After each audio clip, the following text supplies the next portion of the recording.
So welcome and thank you so much, Mike, for joining me today. What's going on with American Wheelman? I've never heard of it, but I love it Yeah, already. I wish I could get to the Bronx and hang out with you all. yeah, How did you arrive at a block party? Um, and racing. Hip hop and racing. And yeah. So, but talk to me about it. well, I mean, so I give you the abbreviated version of how I got involved in motorsports because it's kind of a long story. I don't want to waste everybody's time.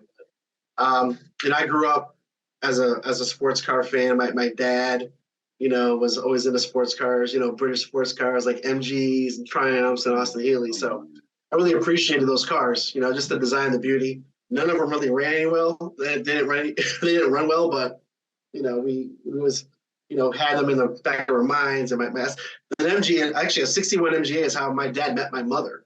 Oh It wow! was the I car. love Yeah, those. I love those. yeah, I remember yeah. those and the TR7s, and TR7s. Yeah.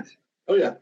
So then my brother really got the cars. My older brother, I have another sibling who works with us on the team, and just a natural progression of me following my bigger brother does. So it started off with slot cars, and then we graduated to art rear control cars, and then we just became, sports car racing fans. And then, like back in the '80s, when we were really coming up, there was a young black driver that was just killing it, man. And his name was Willie T. Ribbs.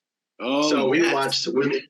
Yes, so we grew up watching Willie T race with Jack Roush Senior, mm-hmm. and just love his style, love his his swagger, and really just impressed upon us how it's okay to do things outside of your demographic and enjoy it and be cool with it. So, and me and my brother were raised that way. Just we were always open to different things. My parents always took us to different arts, entertainment, out nature. We got out a lot, and racing was one of the things that really stuck with us. And for me personally, aviation as well. I'm an aviation nut. So then, I went to the Marine Corps for 6 years, got out, wanted to be a race car driver, try to, rub some nickels and pennies together to get going, and, didn't have the talent nor the money, and you need both to be in this sport. All right. But Yes. I volunteered at racetracks and race teams and the SCCA. And I was in New Hampshire at a private event, club race event. And I got tapped on the shoulder one day, and this guy walks up and he goes, "Hey, son, what are you doing here?" As a joke. I turned around as this old white dude, right? And I was like, "Yo, what?" And it was Paul Newman. He was being funny. Right? Oh, it was Paul Newman. It was Paul Newman, yeah. He was a total prankster, total jokester, and was definitely about He hung around that scene. Yeah. That's where you would find him, right? Yeah. But he was one of the guys that helped launch Willie T. Ribbs' career, right? So it was definitely. So a lot of respect to that man. He's amazing. So wow, I did not know that. So was it yeah. in terms of tapping into that demographic that you're talking about? Once you had this passion, and were you able to? There's a mythology, obviously, around racing and the rural South, and NASCAR and all of that. Sure. But there's a Black tradition to be had as well. Is that right? Like to be learned, Yes. to be found. 100%. Yeah. I mean, we played around in this thing too. Is that right? And how were you sure. able to like Wendell Scott. Yeah. So there's a couple of ways to answer that question. So Wendell Scott, NASCAR driver back in the 50s, broke a ton of racial barriers to get involved. And, it was a struggle for him, right? So we all learn from the trials and tribulations of our fathers. That's just kind of how it works. Motorsports is a learned discipline, and it's taught. You just can't just pick up and say, unless you have lots of money, even if you do have lots of money, it's a steep learning curve to get in the sport. So, I'll talk about why I started this team in the first place, but, there's a steep learning curve to get in the sport, and to learn it, understand the dynamics, the business side, the competition side, it takes years to do. It takes a generation. generations, I should say, to get it done. So, um, with our type of racing and sports car racing, look, there's racism everywhere, right? It's just what it is. I've been black my entire life. There's nothing that's never going to change, right? So, but in sports car racing, it's a little bit different. You don't have that. I mean, it's obviously it's there, but you don't have that Confederate flag, Jim Crow garbage at a sports car race. It's never really been like that for us, for a couple of reasons. A lot of it is the type of cars we race. We're talking Porsches, Aston Martins, Ferraris, BMWs, Fords, Camaros. So you just get a different level of demographic in our series. So when you're black and show up the racetrack, it's like, yeah, whatever. It's owned by NASCAR. Yeah, it's owned by NASCAR, though, right? It is. Mm-hmm. Yes, it is. Yeah, IMSA is owned by NASCAR. Yeah, absolutely is since forever. So, and another thing too, a lot of people don't realize. It's funny when we go to the racetrack. I'm in New England. I live in Massachusetts. So our local track is a track in Connecticut called Lime Rock, and it's one of the oldest tracks in the country. Beautiful country setting. It's really was Paul Newman's home track as well because he was in Canaan, Connecticut. But you see a lot of brothers there, a lot of Caribbean dudes, and here's why. Really? Because because sports car racing was heavy in the Bahamas. It was heavy in the Caribbean. So they were brought up in it. Who knew that? Who knew that? That's I learned that in like the early 2000s when I was at the track. I see dudes with dreads walking around all the time, and I was like, and they're all from New York and New Jersey and Connecticut. Like, wow, that's interesting. But the tradition was, the Bahamas used to have sports car races back in the 50s and 60s. So they were used to it. They were fans, So again, it takes generations to do these things, right? It's just not just, let's throw some money at a problem, fix it. But so that's kind of how I got into racing. Is that an opportunity for you, to then kind of, continue to build on that Black audience and find that Black audience and bring them to the sport? And is music going to help you do that? Is this kind of more of expanding that Caribbean, yeah. Well, I want to make it clear, this is not by design, right? This is not, what I'm doing is not a marketing strategy to get Black people into racing. We're already there, right? We're already there. Look, car culture is Black culture, 100% in America. And even the world, you can go to any neighborhood, any city, any suburb, and you're going to hear it. And you're going to hear, loud cars, fast cars, just the style, just modifying cars and making it your own. That's who we are as a culture. We make stuff hot. This is what we do, right? So I don't have to create anything, and I'm not going to create anything. All I'm doing is taking what my passions are and just making it happen on track, right? So I'm not the American Wheelman is not designed to.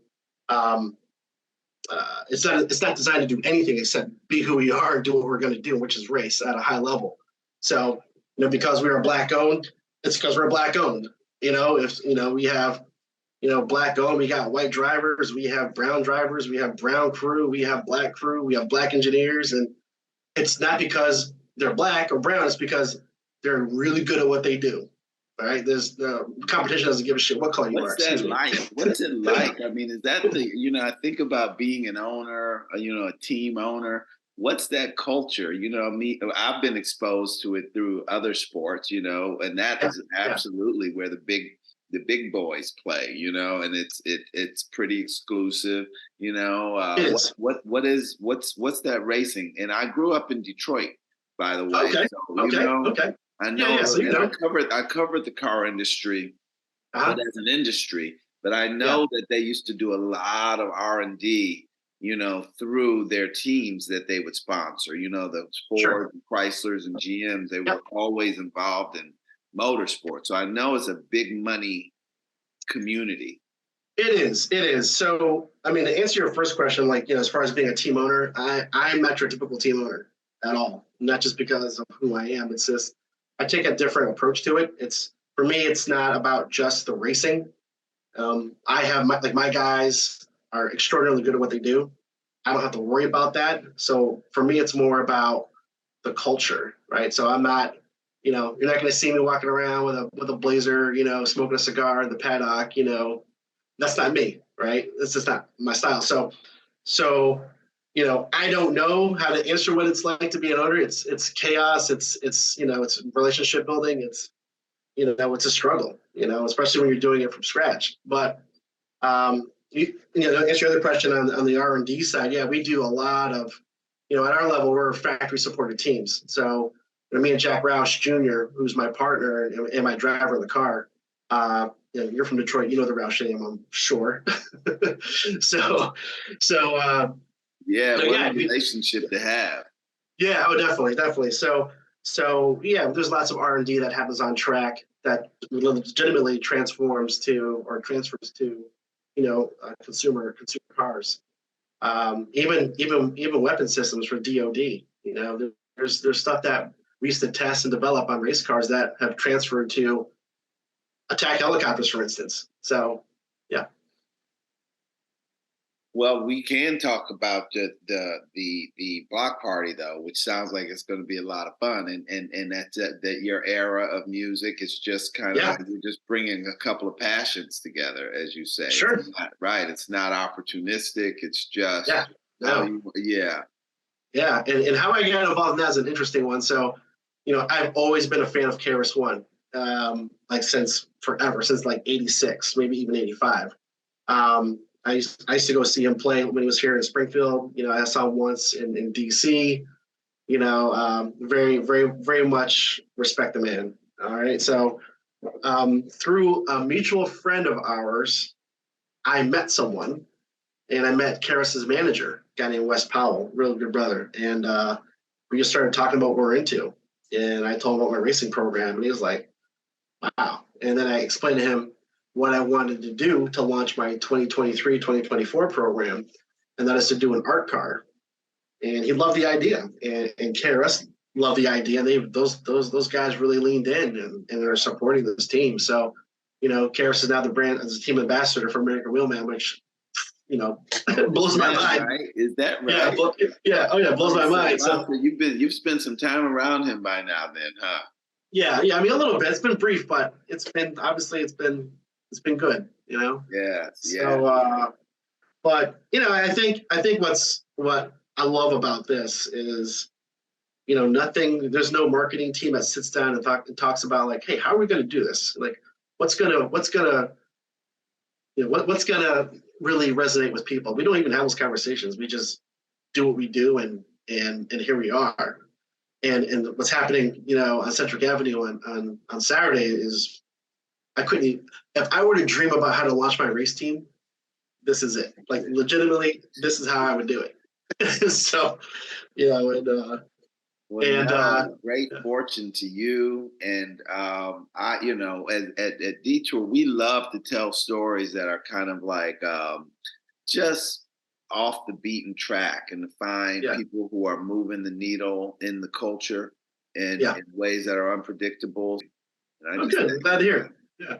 Well, listen, I'm happy you have interest. That makes me happy. Sports car racing is a very niche community, and to have people be interested in my passion is exciting, and it's very humbling. So I appreciate that. Yeah. No, this is. Thank you. All right, take care. All right. Bye-bye.